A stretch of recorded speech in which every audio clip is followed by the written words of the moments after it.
Good afternoon, anti-novelists, friends, and onlookers.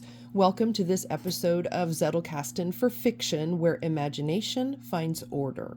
So we had an amazing fiction writing group, both on Friday evening and on Saturday. Just terrific stories. Looking at you, Shelley.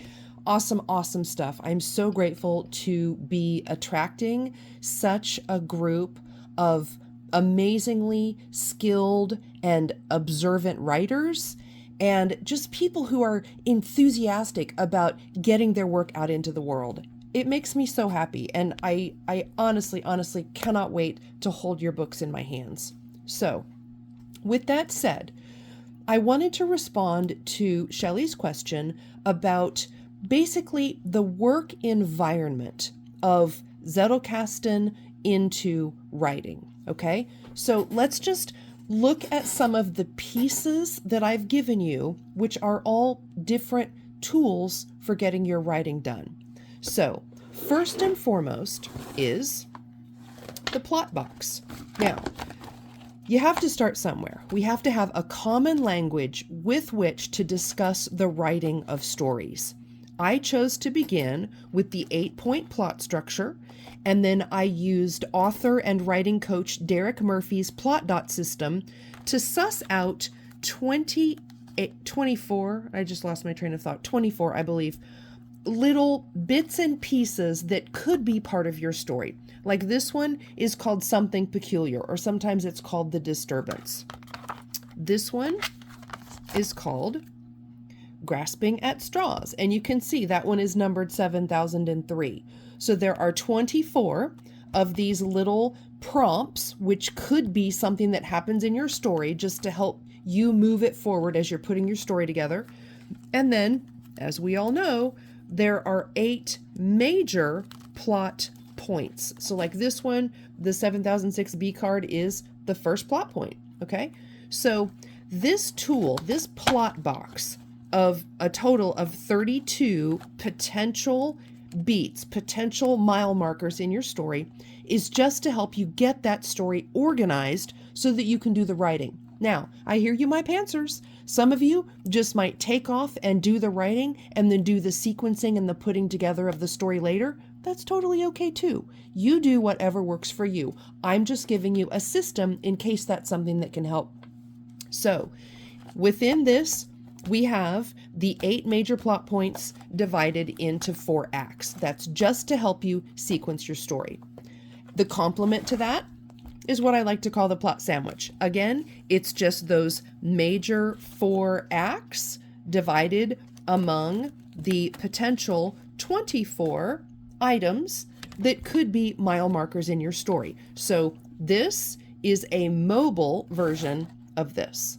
So how do you use these and how do they help you get the writing done? Well, let's take a look at it.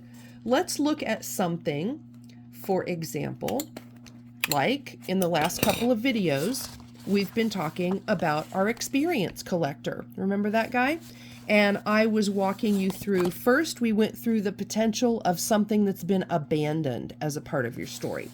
And then I walked you through the break-in, and I read you that scene where Tara comes home to find her apartment has been broken into, and that is a key setup of the break out of Act 1 of my novel into Act 2. So let's begin with these 2 cards, which I have taken out of our cards on collected experiences from around your daily life.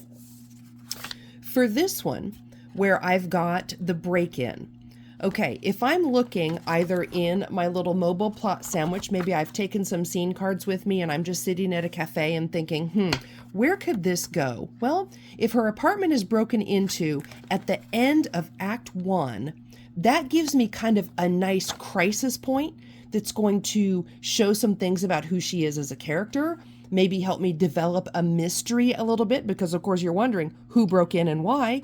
Those are all good questions. So I'm going to take that and I'm going to place that in my plot sandwich right here at the beginning. Okay, so this is before Act 2. I'm just going to slot that card in there. Or maybe I might put it in sideways if I want to.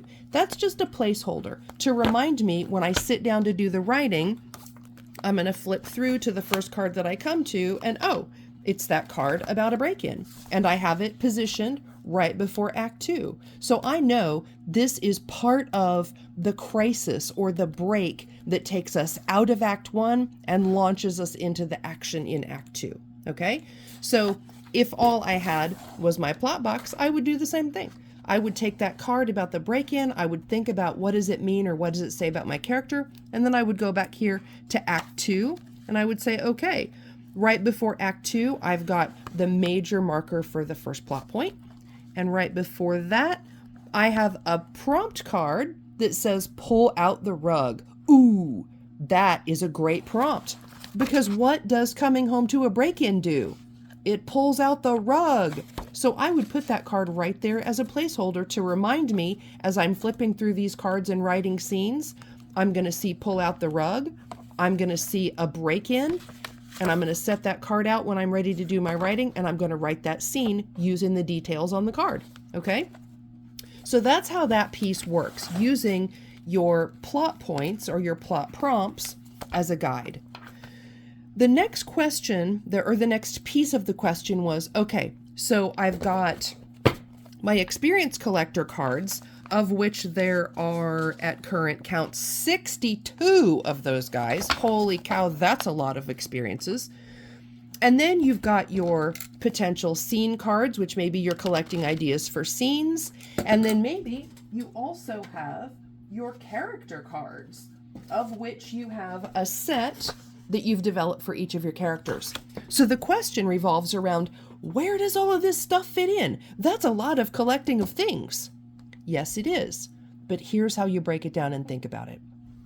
When you do your character cards, if you're focused primarily on your characters, those are just to help you get inside the skin and inside the head of those major characters that are going to carry the story.